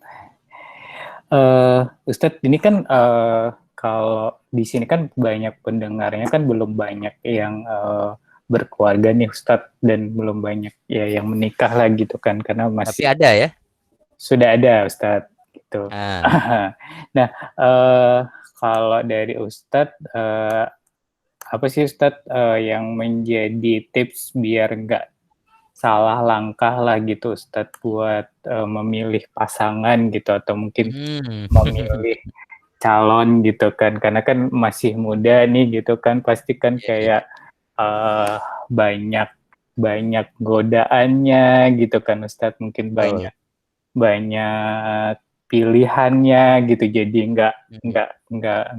nggak bisa memilih gitu, atau bahkan mungkin uh, belum ada pilihannya sama sekali gitu-gitu kan ya Ustadz gitu. Nah Betul. itu gimana sih Ustadz tipsnya gitu, maksudnya buat teman-teman di sini yang masih muda-muda gitu Ustadz. Hmm. Sebenarnya saya sudah menulis buku PDF kecil, bisa nanti saya share lah kepada antum ya, untuk bisa di-share kepada teman-teman Siap-siap terkait Ustadz. dengan ya tentang memilih pasangan atau memilih teman hidup kita gitu ya. Intinya adalah bahwa pertama harus kita imani yang namanya jodoh itu sudah ditakdirkan, sudah menjadi ketentuan Allah Subhanahu wa taala gitu. Cuma bukan berarti kemudian kita tidak berupaya untuk menjemputnya gitu ya. Kita tidak berusaha mencarinya. Ya tetap upaya-upaya itu tetap harus kita lakukan gitu. Mungkin dengan cara ya kita punya teman kantor gitu, atau dulu teman kuliah, atau dulu teman sekolah misalnya. Oh, pas reuni atau apa, oh belum ya. Ya udah, misalnya kita cocok gimana misalnya. Bisa dengan cara seperti itu. Yang penting kan ada kecocokan gitu. Kecocokan. Nah, kecocokan yang paling utama itu sebenarnya adalah dari sisi kufu ya untuk perempuan. Kafaah. Istilahnya perempuannya cocok atau tidak. Nah, bukan laki-laki ya, tapi perempuan. Cocok dari sisi apa? Pendidikan misalnya. Karena perempuan yang berhak untuk menentukan saya menerima atau tidak gitu. Kalau misalnya perempuannya lebih pintar, dia kuliah, laki-lakinya nggak kuliah misalnya. Walaupun kuliah tidak menjadi jaminan gitu ya tentang ilmu dan seterusnya. Tapi ukuran kita lah, katakanlah demikian. Dia kuliah, ini nggak kuliah.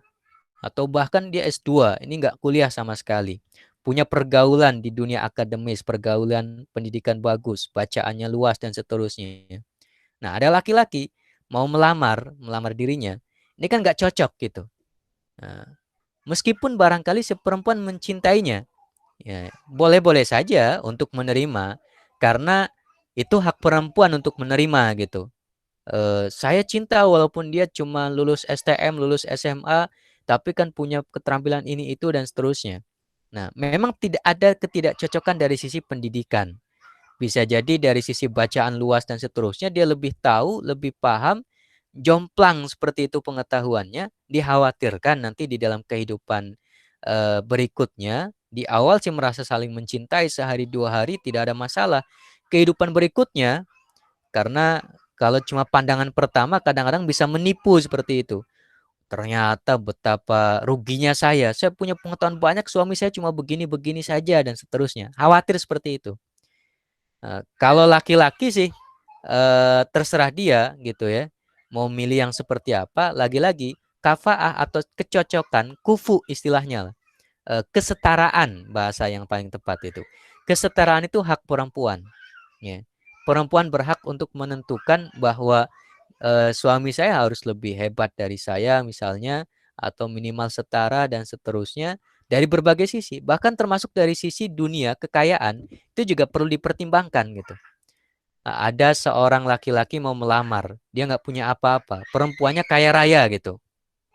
Islam memang tidak memandang harta gitu, tapi sebagai laki-laki harus mempertimbangkan ini pacar saya atau istri saya nanti kalau jadi istri setelah saya lamar gitu ya, kemudian jadi istri beneran, dia harus tahu dulu makannya apa. Orang kaya makannya nggak bisa seadanya, dia selalu dipenuhi oleh bapaknya, oleh ibunya gitu. Dengan makanan yang sudah langsung matang dimasak oleh pembantunya, kamarnya juga disiapkan bagus, kuliah sekolah juga diantar pakai mobil dan seterusnya. Tiba-tiba kita yang nggak punya apa-apa melamar dirinya, saya nggak mengatakan harus ngaca dan seterusnya, tidak. Sah-sah saja boleh kalau perempuannya menerima dan rela. Saya mas hidup dengan kamu, asal dengan kamu. Nanti saya hidup apa adanya, saya rela misalnya. Oh itu silahkan. Itu hak dia sebagai perempuan gitu. Tapi lagi-lagi Islam mempertimbangkan boleh menolak perempuan yang seperti itu kalau khawatir awalnya sih cinta. Di awal kehidupan mungkin merasa apa namanya, ya dengan cinta ini bisa hidup lah dan seterusnya. Tapi karena kehidupannya yang jomplang itu, tiba-tiba selama sebulan, 2 bulan mungkin kuat, 3 bulan berikutnya, saya nggak kuat hidup yang seperti ini. Kenapa? Serba apa adanya gitu. Dulu sih saya sama orang tua dikasih ini itu, nyuci juga dicuciin, nggak pernah mikir. Pokoknya mikir cuma tidur, makan dan seterusnya. Ini setelah menjadi istri gitu ya. Awalnya pengen latihan menjadi orang mandiri dan seterusnya, tetapi ternyata gagal gitu. Karena hidup selama puluhan tahun bersama orang tua yang serba ada, tiba-tiba harus punya suami yang tidak ada gitu. Eh, ini juga satu hal yang perlu dipertimbangkan bagi seorang suami ketika mau melamar gitu. Kalaupun kita berani, kemudian lamaran kita diterima, kita harus siap-siap. Berarti saya juga harus memenuhi apa yang dulu dipenuhi oleh bapaknya. Makanya di dalam ajaran agama Islam, seorang laki-laki kalau memang dia sanggup gitu ya, ketika dulu putrinya si mertuanya ini, istrinya ini pernah diberikan apapun oleh bapaknya, maka dia juga berkewajiban untuk memenuhi hal yang sama. Ini Islam ya, sangat menghormati wanita. Berkewajiban juga kalau memang dia mampu gitu ya. Misalnya dia mampu kaya seperti mertuanya, maka jangan sampai ketika menjadi istrinya, istrinya ini dibilangin, kamu biasa naik mobil, biasa diantar, biasa ini, kamu naik sendiri lah, nggak usah diantar misalnya. Kamu masak lah, nggak usah pakai pembantu ya. Ya walaupun saya mampu gaji dan seterusnya, tapi ya nggak perlu-perlu gitu amat kan. Itu nggak boleh seperti itu. Sebab dia kehidupannya memang seperti itu di awal. Kecuali kalau memang perempuannya rela, mau, ya saya siap mas gitu. Yang penting hidup sama kamu misalnya. Wah itu silahkan saja. Tapi lagi-lagi ini hak. Yang namanya hak boleh dia ambil, boleh tidak gitu. Tapi ini perlu dipertimbangkan. Makanya pertimbangan keturunan dari nasab gitu ya, kekayaan dan seterusnya itu juga bagian daripada hal yang perlu dipertimbangkan ketika akan menikah agar di kehidupan mendatang itu tidak ada hal-hal yang dikhawatirkan terjadi seperti itu. Ini dari sisi yang mubah lah, sesuatu yang boleh kita cari dan tidak dilarang. Tapi ada satu hal yang menjadi satu kewajiban gitu, yaitu kita tidak boleh menikahi seseorang yang kalau dalam ajaran agama Islam menikah beda agama tapi yang apa namanya, kalau perempuan nggak boleh dengan laki-laki non muslim, tapi kalau laki-lakinya boleh dengan non muslim dengan catatan non muslimnya hanya dari kalangan eh, saudara-saudara kita yang Nasrani atau Kristen dan Yahudi saja gitu. Di luar itu tidak diperbolehkan ya karena mereka ini agama teman di masa lalu seperti itu. Nah, ini masih diperbolehkan. Hanya saja ini juga masih dikhawatirkan. Awalnya mungkin saling mencintai dengan beda agama ini, tapi kehidupan ke depan mungkin pada saat ada ibadah ritual-ritual tertentu yang bisa jadi sangat bergesekan seperti itu, ya bisa menimbulkan masalah juga. Akan lebih utama jika ya minimal agamanya sama seperti itu.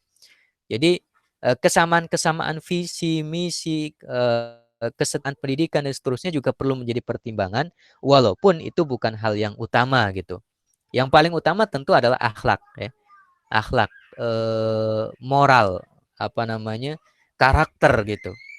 Sebab yang namanya ilmu itu bisa diajar setelah menikah, bisa ditambah, dikasih buku dan seterusnya. Banyak di antara contoh-contoh orang yang berhasil membuat istrinya jauh lebih hebat daripada muridnya. Ada seorang dosen gitu ya, yang dosen ini menikahi mahasiswinya, tapi mahasiswinya kemudian gak usah kuliah lah.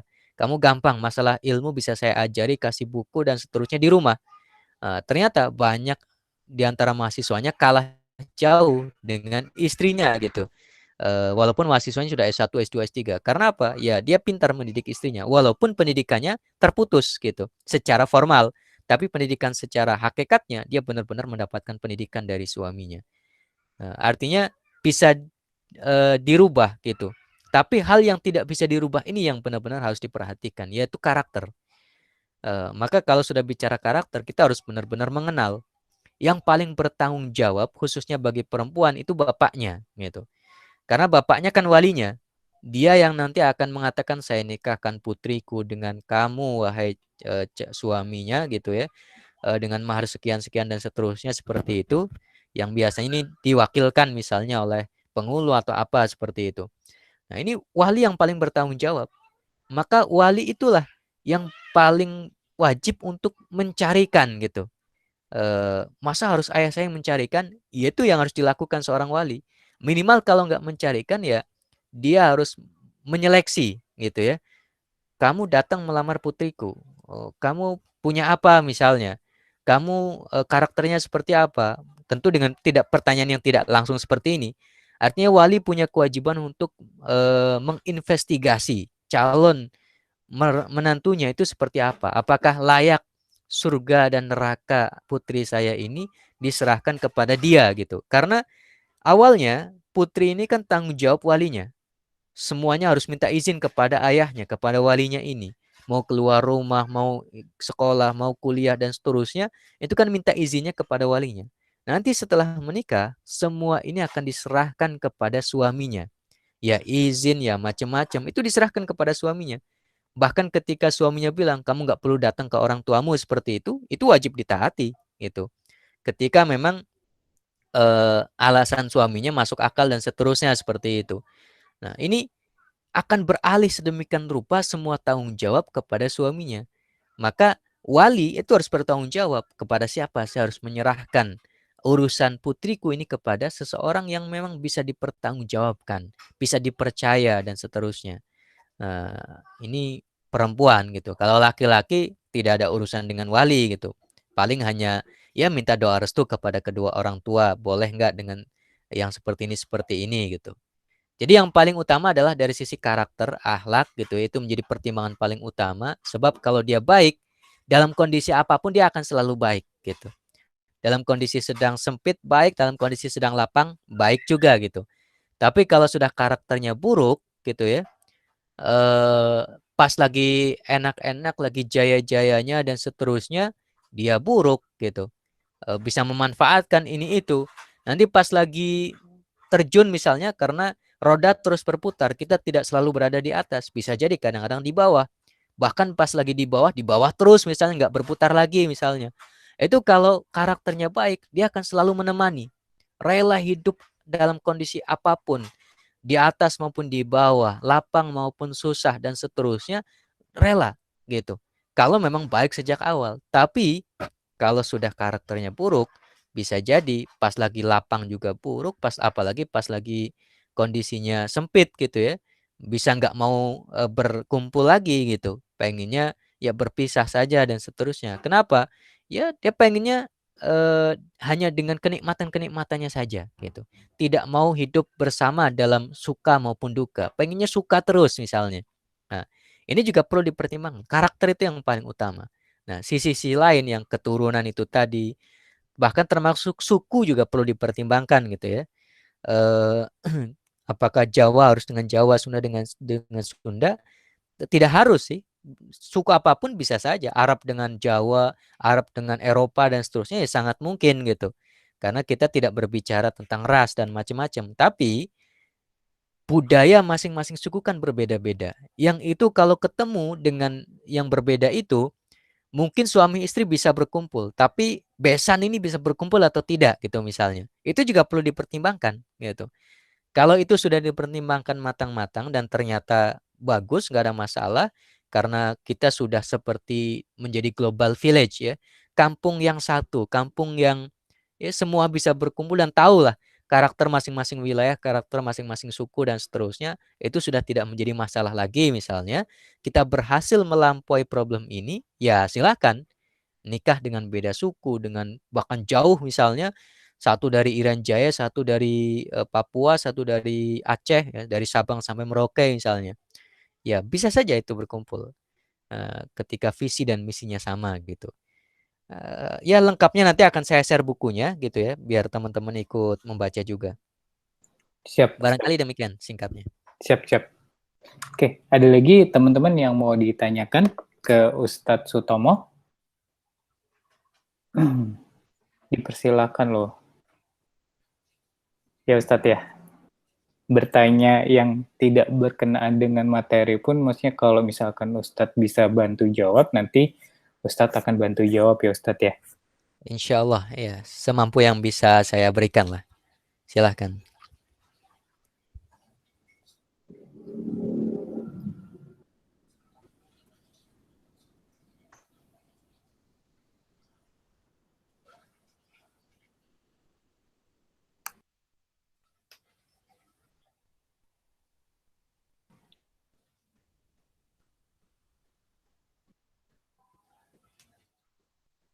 Oke, ini nggak ada yang mau bertanya nih. Ini kajiannya bisa dilihat dokumentasinya di YouTube atau di mana? Iya, Ustadz, nanti jadi dari rekamannya ini nanti kita akan coba pindahkan ke YouTube. Nanti kita share ke teman-teman yang mungkin tidak bisa hadir juga sih Ustadz, Oh iya, gitu. betul ya. Linknya ya. Gitu. Oke.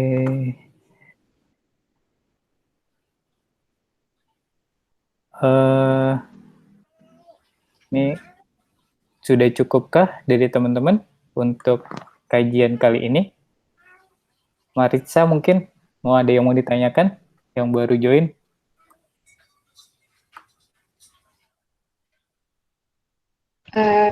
Nggak ada mas, bingung mau jawab. Oke. Siap. Ustadz, nanya terakhir deh kalau nggak ada yang ini. Tadi terkait dengan apa namanya tadi ya, pasangan-pasangan gitu kan ya tadi Ustadz ya. Kalau ya walaupun katanya jodoh menjodohkan itu Siti Nurbaya gitu kan, kalau sekarang kan kadang masih ada aja nih Ustadz gitu kan, kayak oh ya itu temen apa namanya temen pengajian ibu saya gitu-gitu kan. Kalau mungkin perempuan gitu kan istilahnya ya udah mungkin itu yang dipilihkan oleh orang tuanya gitu kan. Kalau kayak lelaki gitu, laki-laki gitu itu gimana ya Ustadz? Maksudnya kayak ya kalau kita mau menolaknya gitu ataupun mungkin nggak sesuai gitu dengan kita gitu, tapi itu sudah pilihan dari orang tua mungkin gitu. Mungkin sedikit aja kali Ustadz ya penjelasannya gitu. Ya, sebenarnya bukan hanya laki-laki yang bebas gitu ya untuk menentukan dengan siapa dia akan menikah. Bahkan termasuk perempuan pun diberikan hak gitu. Tidak mentang-mentang dia perempuan, kemudian ketentuan pernikahan memang berada di tangan walinya untuk sah dan tidaknya seperti itu. Tapi perempuan punya hak juga untuk menentukan bersedia atau tidak gitu. Jadi tidak diperbolehkan seperti yang tadi disampaikan kayak zaman Siti Nurbaya gitu ya. Bahwa kamu harus menikah dengan teman pengajian ibu gitu. Kalau nggak mau nanti begini-begini dan seterusnya. Nggak bisa juga gitu. Kan yang mau menikah itu putrinya, bukan ibunya gitu. Yang mau bahagia atau sengsara adalah putrinya, bukan ibunya. Jadi harus dipertimbangkan juga. Jangan asal menikahkan atau memaksa menikahkan begitu saja. Diajak berbicara putrinya. Nak, kamu mau nggak nikah dengan putra teman pengajian ibu? Dia begini, lulusan ini, baru saja keluar, masih fresh graduate dan seterusnya misalnya. Baru lulus misalnya S2 atau S3 atau apalah misalnya. Yang kira-kira diketahui informasi itu oleh ibunya. Kemudian ini fotonya atau bahkan mau lihat videonya juga ada tuh dia upload di mana misalnya. Sekarang kan informasi seperti ini bisa dengan lebih mudah kita dapatkan seperti itu. Nah, cocok atau enggak gitu. Karakternya seperti apa sampaikan informasi itu. Nah, nanti anaknya bisa berpikir lah kira-kira beberapa hari mencari tahu informasinya karena barangkali informasi dari ibunya kan belum terlalu lengkap ya, masih butuh banyak hal yang mungkin perlu dilakukan investigasi lebih dalam lah, katakanlah seperti itu. Karena ini calon orang yang akan menemani kehidupannya sampai ke depan kelak dalam waktu yang sangat amat lama seperti itu. Nah, ketika kemudian setelah dapat informasi, iya Bu, saya setuju. Nah, bagus itu. Nah, Bu, kayaknya saya nggak cocok karena dia katanya begini, begini, begini misalnya gitu. Ya, berhak untuk menolak gitu. Dan tidak boleh dipaksa. Ya, tidak boleh dipaksa. Walaupun di dalam madhab Syafi'i ada istilah hak ijbar gitu ya, hak paksa dari walinya, tetapi hak paksa itu dipenuhi dengan harus memenuhi syarat-syarat tertentu yang sepertinya tidak susah untuk terpenuhi untuk kasus-kasus seperti ini, yaitu untuk seorang wanita yang memang semuanya memasrahkan kepada bapaknya, dia memang sangat patuh taat kepada bapaknya dan dia tidak pernah membenci bapaknya, apapun keputusan bapaknya pasti ditaatinya seperti itu.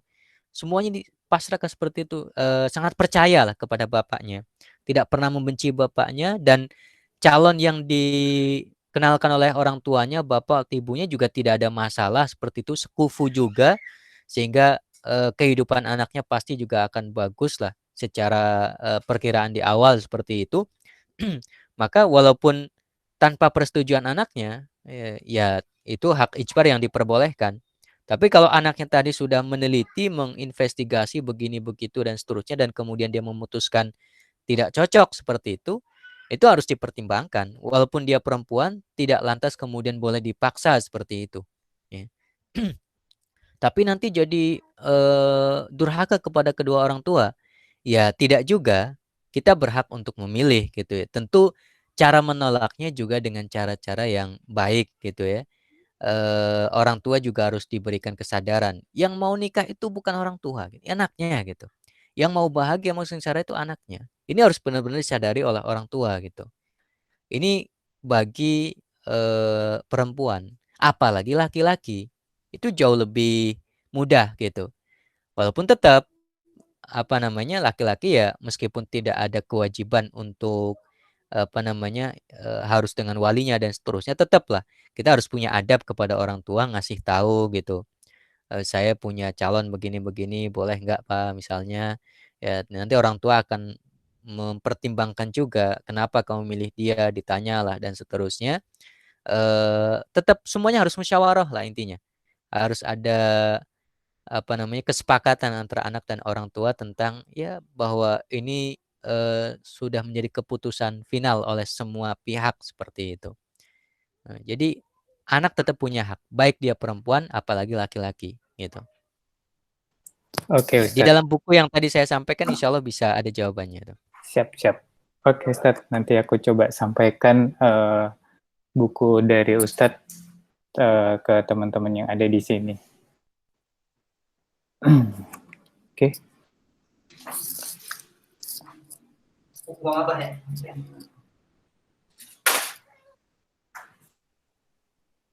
Oke, teman-teman ada lagi yang mau ditanyakan? Cukup?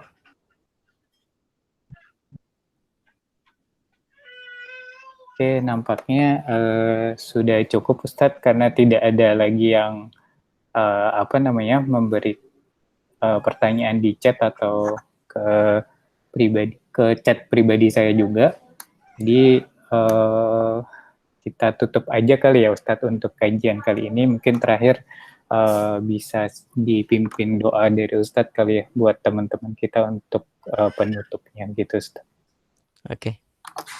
Baiklah, alhamdulillah kita sudah ya relatif selesai dengan pembahasan kita terkait dengan bagaimana menghadapi Ramadan di tengah-tengah pandemi ini. Mudah-mudahan Allah Subhanahu wa taala terus menolong kita agar kuat di dalam melaksanakan ibadah baik puasa maupun tarawih maupun ibadah-ibadah yang lainnya. Marilah kita tutup kajian kita pada sore hari ini dengan berdoa kepada Allah.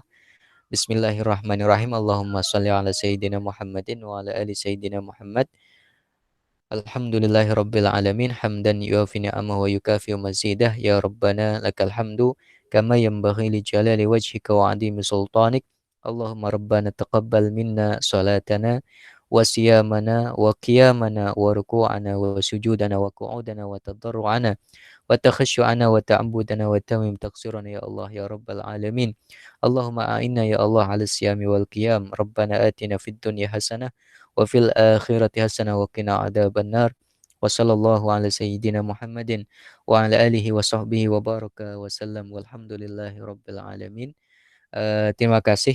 Mohon maaf atas segala kekurangan dan kekeliruan dan terima kasih yang sebesar-besarnya atas ya undangannya. Mudah-mudahan kita bisa bersilaturahim lagi kapan-kapan insyaallah dan ilmu yang tadi baru saja kita pelajari bersama bermanfaat di kehidupan kita di dunia ini maupun di akhirat kelak. Amin ya rabbal alamin.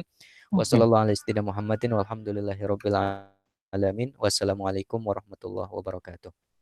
Waalaikumsalam warahmatullahi wabarakatuh. Ustadz, ini ada sedikit kenang-kenangan dari kita berupa apa nih?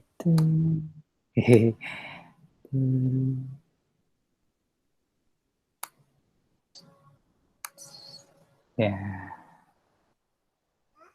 Jadi ini kelihatan Ustadz? Lihatnya di mana ya? Belum muncul. Di layar? Belum muncul. Oh iya. Ya. Baru nih. Siap. Oke. Jadi terima kasih Ustadz atas sharingnya ke kita dan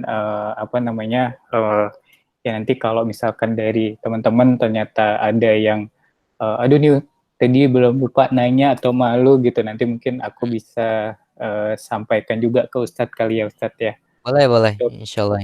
Pertanyaannya dan nanti dari teman-teman juga silahkan aja gitu kalau misalkan ada yang kelupaan atau ada yang perlu disampaikan nanti bisa disampaikan ke saya, nanti bisa sampaikan ke Ustadz Sutomo.